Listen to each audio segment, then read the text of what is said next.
Game number 1. We are actually looking at the second phase now, the bracket phase of the Masters Clash. So now we're actually having best of 3 series between the teams. Before we had our little group stage here with the Swiss bracket where we played best of 1s, but now we're back in here. Nothing left against Granit Gaming. And again, the quick disclaimer here that we're actually seeing a sub play on the side of nothing left because Linked not playing today. So Mene is currently subbing in. Washed Up did not sign up for the tournament here. So we're having Mene playing. And Quasar is playing on the side of Granit Gaming. And once again, Granit Gaming asked me to let everybody know that the reason why Quasar is playing is that Svamgrota is a raging alcoholic, aka Svamgrota went out to party on Friday night and therefore here on the Saturday is currently not playing. Then again, thinking about it, it might also that he's now partying again on Saturday. Either way, Svamgrota is out and yeah, he's having a great night in the town or something. Left his team alone, so Granit Gaming is playing with Quasar here today in the tournament. So with that, we have Battlefield of Eternity, our first map. We saw the map actually quite a bit already today. The teams have pretty much decided that for best of 1 Battlefield of Eternity is a great move. Granit banning out Alarak immediately. That has a reason. With how many times we've now seen Battlefield of Eternity, Nothing Left has played Alarak several times with Mene here.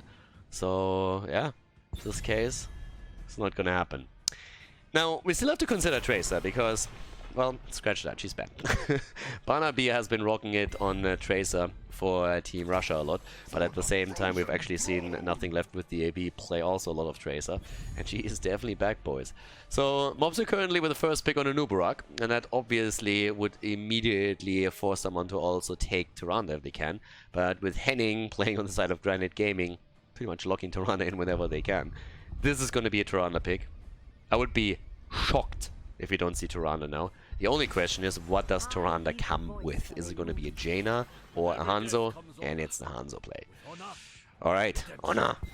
So, we're going to try and burn that Immortal down quickly.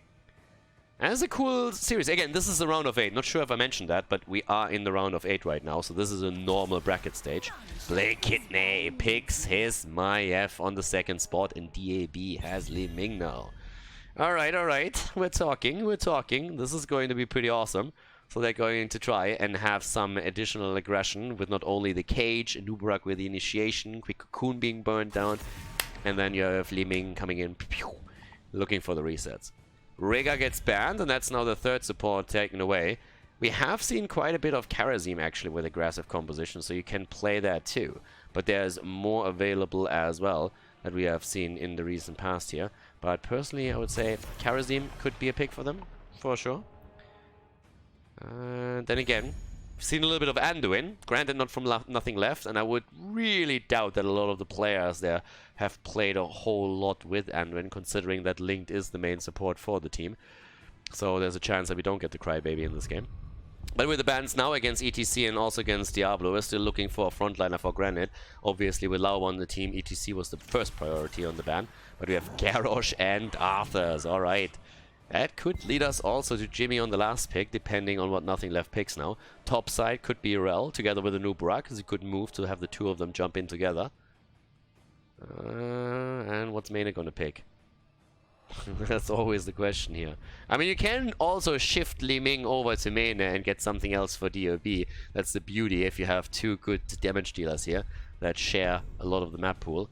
And it is Imperius and Karazim. Mene actually on Karazim. I would still expect him to shift it over. Then again, thinking about it, Blakidney was actually the one that played the support in the previous game, so probably going to stay on Mene, to be honest with you. There's at least a good chance, yeah? With the setup here, it would make sense. In previous games, Blakidney played the support for them, but now he's the Maiev player. Always has been. Unless he's willing to give that up. I doubt it a little bit. Granit Gaming with the last pick, they need a bit of damage, and is it gonna be... Nah, Thrall comes in. Alrighty. Thrall gets picked, and yep, we're heading into it. Battlefield of Eternity, game number 1 in the best of 3 series. Let's see who's gonna take it, as we are heading into our first round of 8 match of the Masters Clash. Game number 1 in the series, Nothing Left versus Granit Gaming, and on the left side we have Potiboss on Imperius, Blakidney on Karazim, DAB on Li Ming, so, well, Blakidney actually went onto the support again as in previous games, Mopsy on Anubarak, and that also means that Mene is this time playing on Maiev. On the right side of the map, Granit Gaming with Henning on Tyrande, Lauber on Garrosh, Tai on Hanzo, Dequaza on Arthurs, and Fury on Thrall. Obviously, in this case, with the Crash Lightning, since he is not going to be alone on that solo lane, he can therefore swap around a little bit. So one of the things that I definitely want to point out here as well, especially when it comes to Nothing Left, is that obviously most of the players on the team are Polish. Makes it a little bit harder to communicate because they are kind of used to speaking in Polish a lot. Obviously, most of these guys speak a decent English and can communicate with Mena well, but there is always the issue that when the shit hits the fan and there's really a lot going on, then he obviously starts to go back into a language where you can maybe get the info out a little bit faster. So Mena said at the start, it's a little bit tricky for him at times, but yeah, just as a side note here. Same goes to an extent obviously for Dequaza, maybe not on a language level, but definitely communication with the sub player is always a little bit different. It's made easier honestly if your sub player is playing an offlaner, but in this particular case we're only seeing this for Dequaza, because the solo laner is usually in the earlier stages on the solo lane. Stack so far for Fury actually not going too well, because we have the rotation towards the top, so there's only 2 heroes down, and you can see how Mopsio and DAB are actually splitting most of the time when you have vision on Thrall.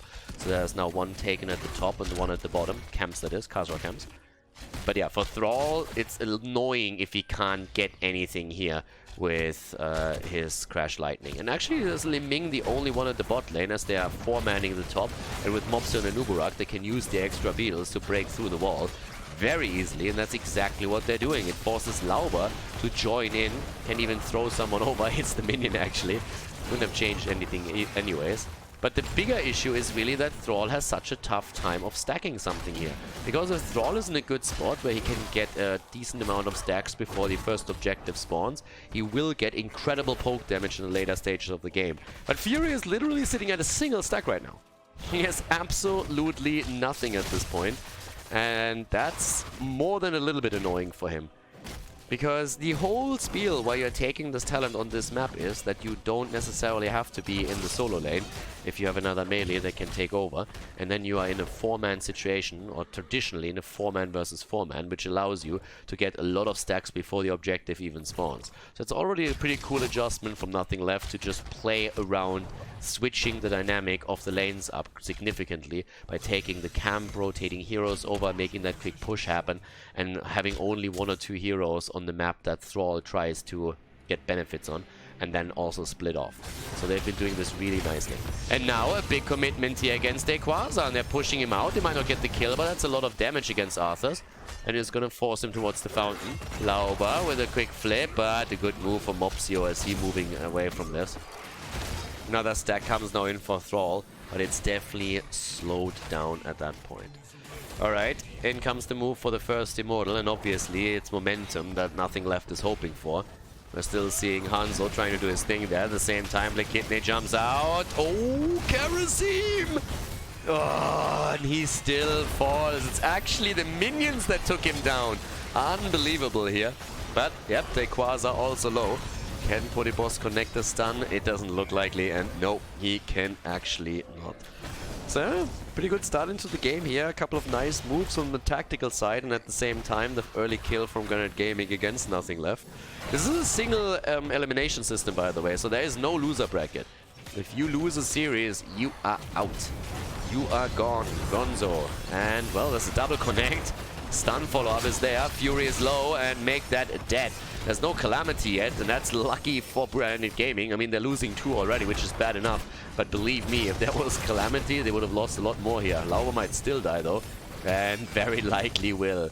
100 hit points, and that's the end of him. Nothing left. They took first place in that Swiss bracket group that we had earlier in this tournament, and now they're just continuing that killing spree against Granit Gaming. Best of 3s obviously change the dynamic of the series quite significantly, but that was a really, really nice first Immortal for them, up to this point at least. So they have a slight lead right now. Nothing too fancy, but that level 7 talent, that's a different story. That is definitely setting you far ahead. And of course also Calamity now for Li Ming, which is going to make the plays of DAB a lot more dangerous too. Yeah, they're starting to go straight into the middle again, now that the halftime show has been taken. We have Naisha's Memento into Blade Dance and into Elune's Wrath taken. 4 mana. And they're starting to burn this down very quickly. Lauba and his guys are trying to make a play there, but there's a defense also set up. And the Immortal Stun is ready. Okay. In comes now also DAB, Black Kidney, the damage and the kill. Down goes Thrall, and that's a triple, baby. There's the resets. As we said before, once you have Calamity, DAB is just going to say thank you very much and is going to murder you. Tai gets locked down and gets completely wrecked. And that should be a 50% shielded Immortal for nothing left with a 1 level lead already and 7 kills against 1. Brutal setup. Crazy, crazy setup here from nothing left. They honestly got a little bit mad here. It's really interesting. They lost against a no-name team in the second round of the Swiss bracket group stage. No name in the sense of in the competitive scene. Storm League plays, Hero League is a different matter. But yeah, in the competitive scene, these guys are not known at all. And that's the only map that Nothing Left lost. And Mena said later, he didn't feel he played really well there, and that communication was definitely not on point between the players just yet. But as you can see here, it's definitely improving. I mean, against Granit Gaming, they're looking fantastic right now. They have the 7 kills, they have also taken the 4th down, easy peasy, and they're nearly on level 10. And guys, if they get level 10 with this push right now, you can all imagine how this is going to look like. I mean, if they have a chance, they're going to jump in deep, get the cocoon with an Uberak, and then just absolutely destroy here. So they're trying to open up the wall. Wall's open, there's the 10, and immediately everybody on the side of Granit Gaming is moving away. They're way far behind. They're way behind. 2 levels behind already. We're talking 6.5 minutes into this. That keep should fall, and they might even get kills around this. Immortal gets burned down, but it's not quickly enough, and yep, the keep is going... It's not going to make it. No. Yeah, keep down, 6 minutes in, 7 minutes in. Nothing Left is absolutely dumpstering right now. This is crazy. This is quite something, honestly. I mean, right now we're having the invade at the camp, and just look at Granit Gaming. They're dancing around and they can literally do nothing here. They can try and poke a little bit with Thrall and give him more stacks. That's about it. Outside of that, very little chance of making something. And look how aggressively they play this now. Keep in mind, this is an Uberak. He spawns the beetles when he uses his abilities, and those beetles are gonna get the aggro from the fort. This is why they're so aggressive. They have heroic abilities and then they have an Uberak to push. Now the wave is pushing in too and they get a free fort. That's exactly how you should play in such a situation. You're so far ahead. Why waste the heroic ability advantage? You can go anywhere you want, especially when you have an Uberak that can spawn the beetles and soak those shots. So now 3 structures down on the map, and Granit Gaming, they just sit there and they're taking the beating and they can't do anything else. They're just being slapped around right now. This is honestly, from their perspective, this isn't funny anymore. The wall is about to be broken too. Oh, that's a good move, but Mopsio gets out. Mopsio is able to get away, and now the Immortal is spawning again, and obviously the idea is to at least take the camps. Level 10 abilities are going to make it possible for Granit Gaming to finally fight back here, but this is by no means an even playing field right now. I mean, just check the minimap out and you already know in how much trouble they're in. Let's have a quick look also at the abilities here. Oh, sorry, the damage output. The funny thing is that Hansa is actually top damage in the game. But yeah, didn't help him a lot so much, did it? And yeah, so now we're having 12 stacks on Thrall. That helps a bit. And Noob dodges most of this again. There's the lunge connect with the Quasar. And Mena's trying to connect this too. But 10s are ready on both sides now. With a couple of kills, underdog experience bonus is a thing. Look at that push though. Holy cow. Yeah, there's the kill against Karazim on the other hand. That helps. Ooh, Fury! Yeah, he's low. Still survives though. Lauba on the other hand, he might not be that lucky. Survives for a bit longer and actually gets out. But yeah, they're still playing defense here. Mene gets another wave at the bottom and they're starting to push this towards the core. 9.5 minutes into this game, and obviously there's a defense already. That might be early, but still, you still don't want to take that damage. And that opens up an opportunity for Nothing Left to take that Immortal down a notch or two. And that's exactly what they're doing here. Karazim is also back. Karazim is back to business. Bot lane, yep, those shields. At least attacked a little bit. But now they have the lead again. And they're going to try and burn that down quickly on the left side here with the defense at the same time. Yeah, there's the damage. There's the attempt to make something happen around this from the red team's perspective, trying to maybe burn it down quicker, but yeah, unlikely to happen. Well, again, they have Shuranda, they have Hanzo, they have a lot of tools there.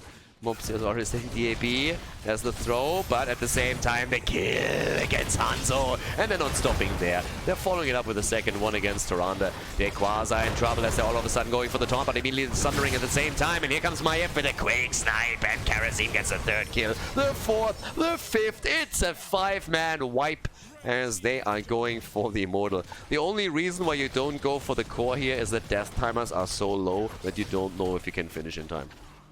It's pretty much the only thing. And now the top lane is obviously going to be attacked by the Immortal. Immortal always moving onto the lane that has been pushed out the least. So top lane it is, and their goal is the keep. If they can get the keep with a second Immortal, that would honestly be disgusting. I mean, 2 Immortals, 2 keeps. That would be the best trade that they ever had on this map. 11 minutes into the game, and Granit Gaming is afraid for their life. There's also an advantage in talents that we're having now with the level 13. Damage output, 19,000. Okay, there's the Cocoon deep in the back line. 7-sided being used too. They're making the play for Garrosh now. Yep, Lauber completely isolated. In comes the attempt for a kill. Tether, and can they get him? Lauber's on the run, 23 hit points at its lowest. Kidney moving out. Lauber falls finally. Can they get the kill at least against Kharazim? Nope, but Fury falls, and Quasar is now gonna follow. Yep, that's 3 down. Actually, man, they're not even attacking anymore, and they lose Kharazim. Quasar is about to die too, but at least he got the kill. Now they're already going for core here, or at least they can. The question still is that Immortal already powerful enough to help them out here? Keep in mind that those death timers are incredibly low. So is the hit point pool of Henning as he's moving away with Tyrande. And the core keeps falling a little bit. Catapults are being dealt with by Tai, and he falls on Hanzo. What a disaster for Granit Gaming in game number 1. 16 kills against 3, 16 versus 13 in levels, and that is game 1. That's the lead for nothing left in the best of 3 series. GG and well played.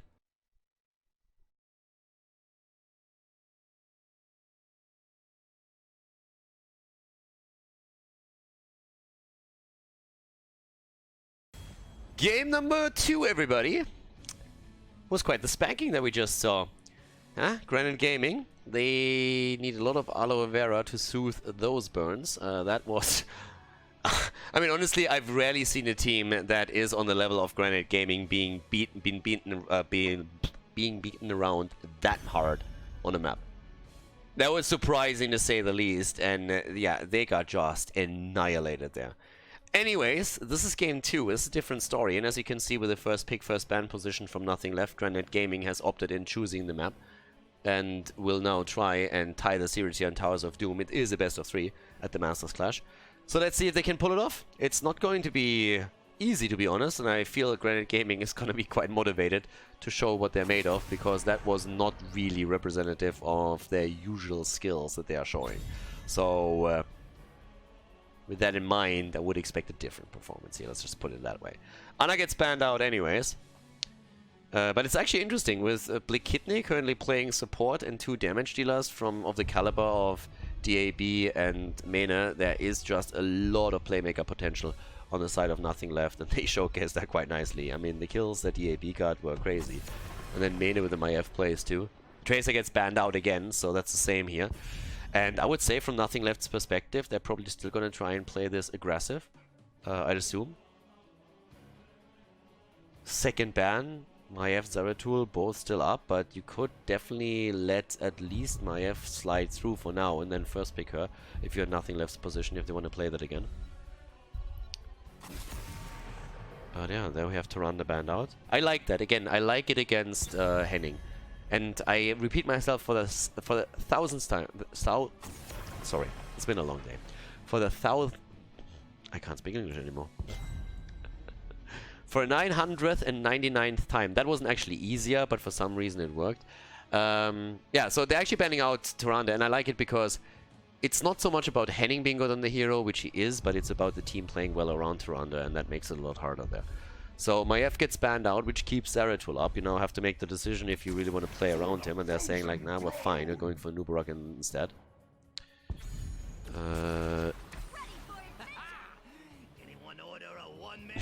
Alright. Lily Gazlo. So unless we are currently falling victim to a bit of a troll, we actually have Granit Gaming either with an insane cheese that they have prepared, or they're just accepting their fate today, that against nothing left today, things are just not going to work out. That honestly came a little bit unexpected, and well, the draft continues with decent picks. Main on Falstad. Liming is playing Bleak Kidney, or the other way around. They're picking it, and I assume they're going to swap it over to DAB, but I'm still a little bit flabbergasted by that Lily and Gazlo pick over there. Malfuring it. I mean, they go for normal bans. This got interesting quickly. What's going on here? Okay.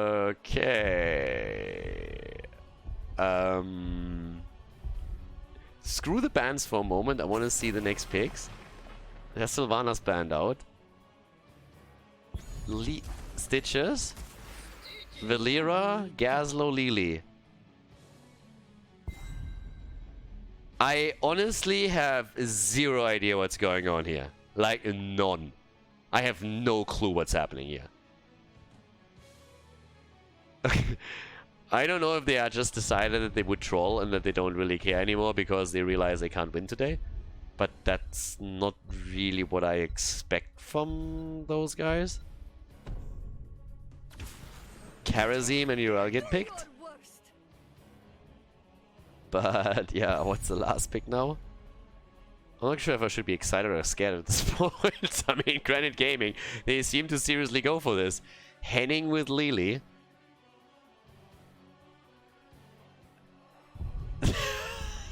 I have no clue what's happening here. They go for Kerrigan.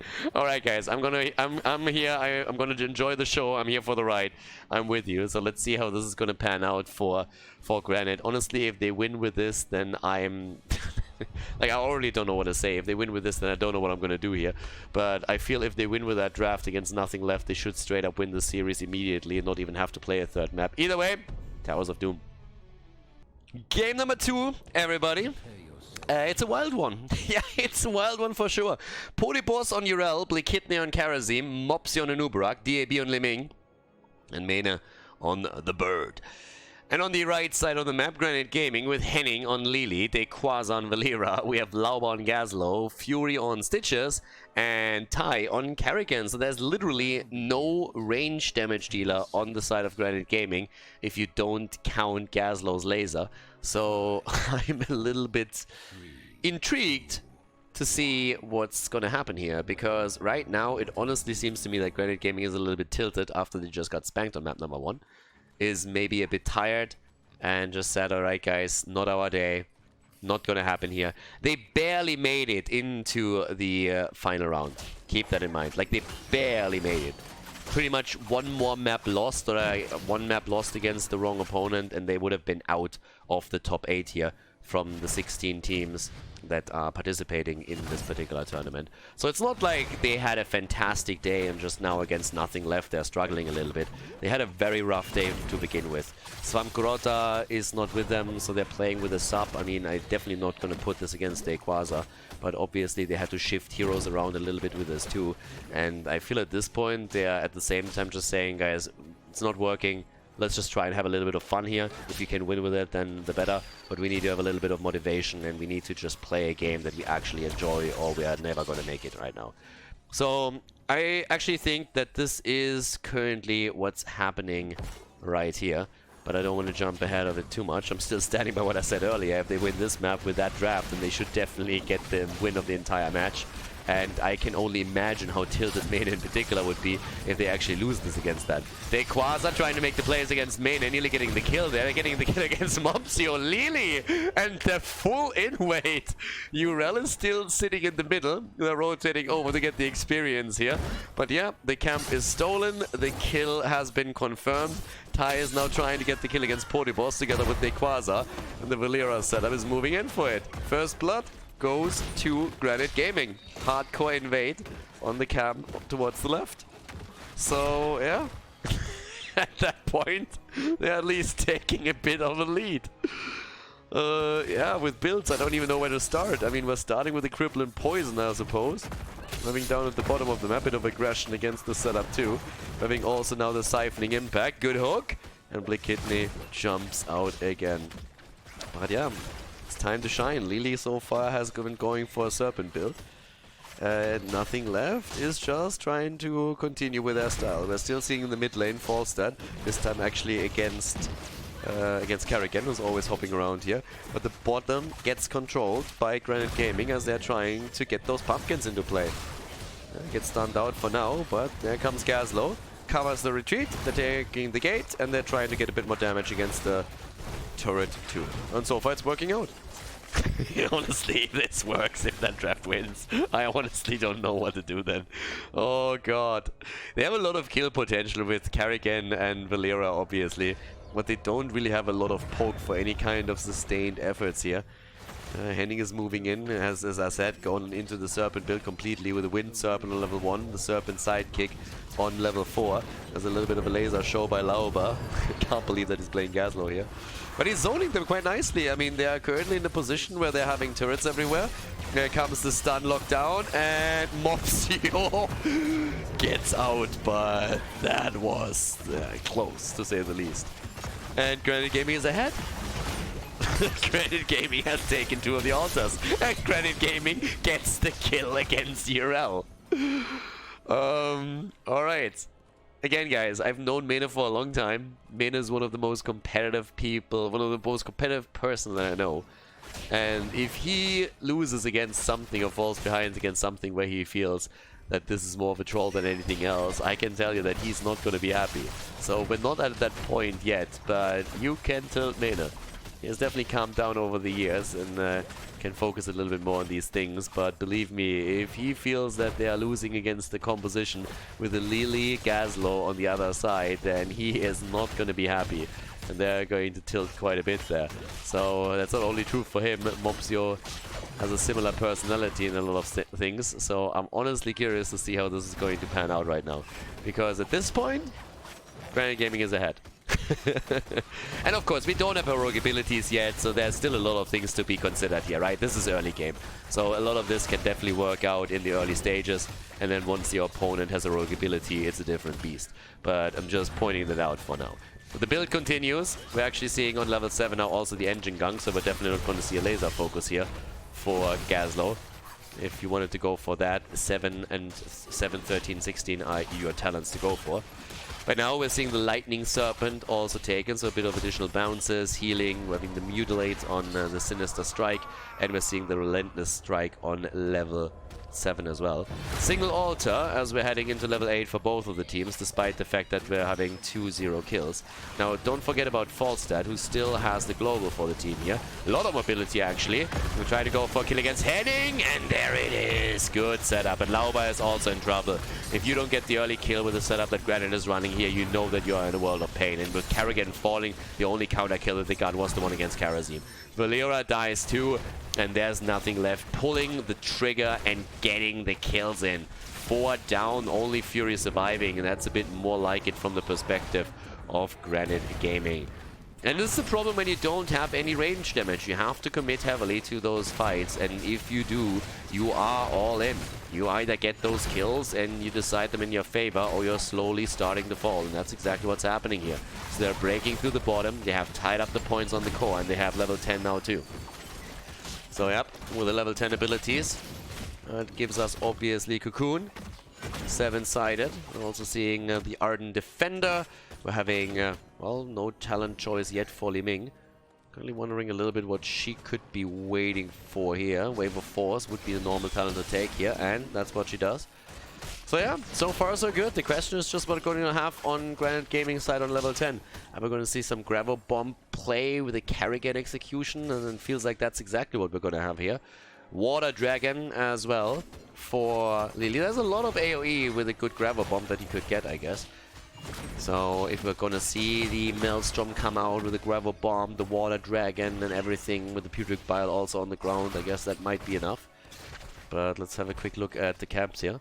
When it comes on stationary fights in close quarters, they definitely have a lot of tools. There's already what we're having. Gravel Bomb into the stun. Stun doesn't connect actually. Problem for Lauba as Main is starting to chase him down and wrecks him hard. In comes the Putrid Bile, Carrigan also on the run. Everybody is actually starting to get away here, at least trying to.